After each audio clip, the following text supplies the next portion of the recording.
दोस्तों नमस्कार, मैं अम्बेश पंत एक बार फिर से आप सबका स्वागत करता हूं। आज टीसीजी पब्लिक स्कूल कोटद्वार के 25 वर्ष पूर्ण हो चुके हैं, जिस अवसर पे यहां पे एक भव्य कार्यक्रम बच्चों के द्वारा आयोजित किया गया।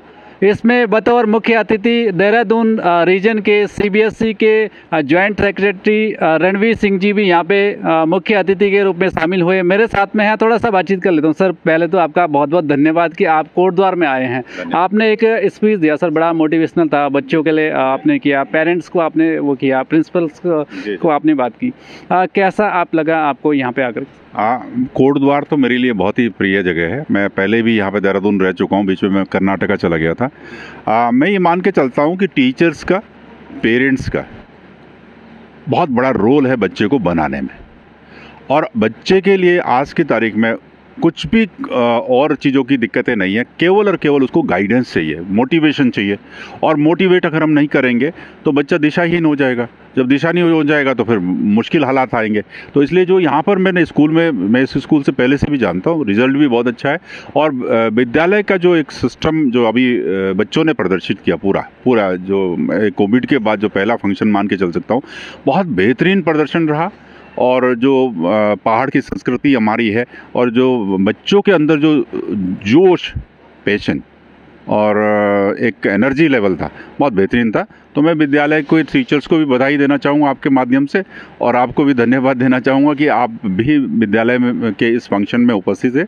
और कोशिश है मेरी भी कि मैं अपने उत्तराखंड, चूँकि मैं उत्तराखंड का ही रहने वाला हूँ, पहाड़ का हूँ, पहाड़ की परिस्थितियों को भी जानता हूँ, कोशिश है कि विद्यालयों में एक बहुत बेहतरीन शिक्षा व्यवस्था का संचार दोबारा से कर पाऊँ और राष्ट्रीय शिक्षा नीति 2020 को भी लागू कर पाऊँ। सर, यहाँ पे तमाम उपलब्धियाँ इस विद्यालय की रही। ऋषिता असवाल इस विद्यालय की थी, डिस्ट्रिक्ट टॉपर रही पौड़ी जनपद की अगर बात की जाए। अभिनव खंतवाल अभी यहाँ से एनडीए क्वालिफाई किया उसने 12th अपीयरिंग के बाद। तमाम उपलब्धियाँ हैं, उस पर क्या कहेंगे सर? होता क्या है, जब उपलब्धियों की बात आती है तो विद्यालय, अगर हम ये कह देते हैं कि भाई बच्चे के साथ विद्यालय के टीचर्स का, प्रिंसिपल का, विद्यालय मैनेजमेंट और पेरेंट्स का बहुत बड़ा रोल होता है। सीबीएसई की तरफ से ये मान के चलता है, हमारा ओल्डेस्ट विद्यालय है और इसके 25 साल संभवतः पूरे हुए हैं, 25 साल अपनी शिक्षा यात्रा में पूरे हुए। तो मैं ये मान के चलता हूँ कि जब तक हम सब कलेक्टिव एफर्ट से 3P की जो बात कर रहा था मैं, तो वो 3P, पेरेंट्स, प्यूपिल और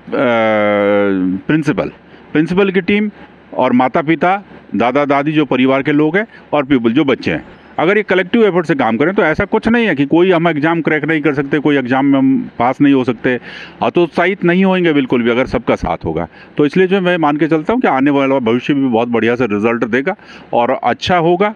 आप मीडिया पर्सनल को भी मैं इसलिए धन्यवाद देता हूँ कि सीबीएसई, चूँकि अभी इस टाइम जो है राष्ट्रीय लेवल पर स्कूल एजुकेशन के लीडर के तौर पर है और 30,000 स्कूल सीबीएसई के हैं, जिसमें कि 400 स्कूल हमारे विदेशों में भी है।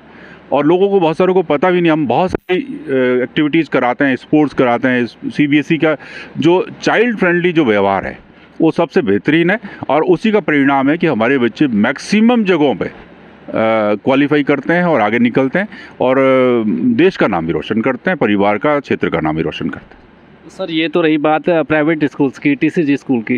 उत्तराखंड गवर्नमेंट ने भी तमाम 190 के आसपास स्कूलों को अटल उत्कृष्ट आदर्श विद्यालय बना दिया, उसमें सीबीएसई का पैटर्न लागू कर दिया जाए। लेकिन वहाँ पे परीक्षा जो केंद्र है उसको लेकर के तमाम संशय स्टूडेंट्स में बना हुआ है। दूरस्थ क्षेत्रों में वो सेंटर्स होंगे, उसके लिए कोई समाधान आपकी तरफ से निकालने का कोई प्रयास किया जा रहा है? अभी एट प्रेजेंटली 185 अटल उत्कृष्ट विद्यालय है हमारे पास, राज्य सरकार की तरफ से जो सीबीएसई सिस्टम में लाए हैं, other than that Rajiv Gandhi Navodaya Vidyalaya. तो अटल उत्कृष्ट विद्यालय जो हमारे पास आए, वो एग्जिस्टिंग जो इनका सिस्टम में जो इंटर कॉलेजेस थे उनके आए, उनमें से 155 विद्यालयों के बोर्ड एग्जाम इस बार परीक्षार्थी जो है 10वीं और 12वीं के बोर्ड एग्जाम देंगे। सीबीएसई की तरफ से जहाँ तक हमारी जो नीति है और हमारी जो व्यवस्था है उसमें यह है कि हमारे पास जो नियर बाई जितना हम एडजस्टमेंट कर सकते हैं बच्चों के सुविधाओं को देखते हुए, बच्चों को इनकन्वीनियंस कन्वीनियंस ना। और चूँकि अटल उत्कृष्ट विद्यालयों में हमारे बहुत ही एक ग्रामीण परिवेश के बच्चे पढ़ते हैं और उनके संसाधनों की भी कमी रहती है, उनके पास और व्यवस्था, इसलिए वो अटल उत्कृष्ट विद्यालयों में, मतलब राज्य सरकार के विद्यालयों में पढ़ रहे हैं।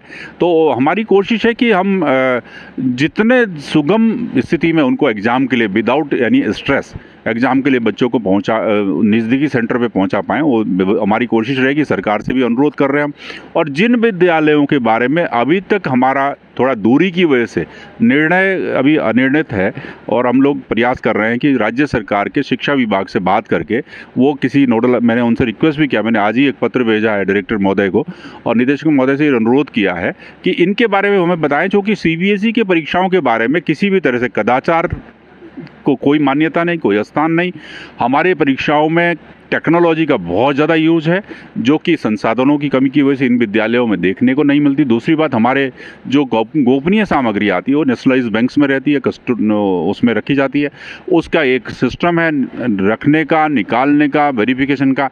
तो उन सब के मानक जब पूरे हो जाएंगे तो कर देंगे। अभी ये थोड़ा सा चल रहा है और विचाराधीन है, और हम इसमें राज्य सरकार से संपर्क में है, और शिक्षा विभाग जैसे उसमें हमें सहयोग करेगा उस हिसाब से कर लेंगे।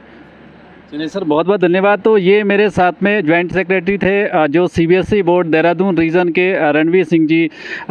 उत्तराखंड के पौड़ी जनपद के कोटद्वार में स्थित ये विद्यालय आज अपने 25 वर्ष का सफ़र पूर्ण कर चुका है। तमाम उपलब्धियां अभी मंच से भी इस विद्यालय के जो निदेशक थे उनके द्वारा यहाँ पे गिनवाई गई।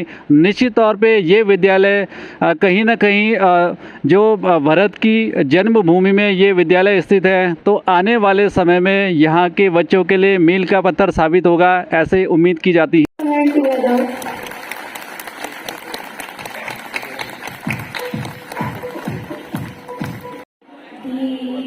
जो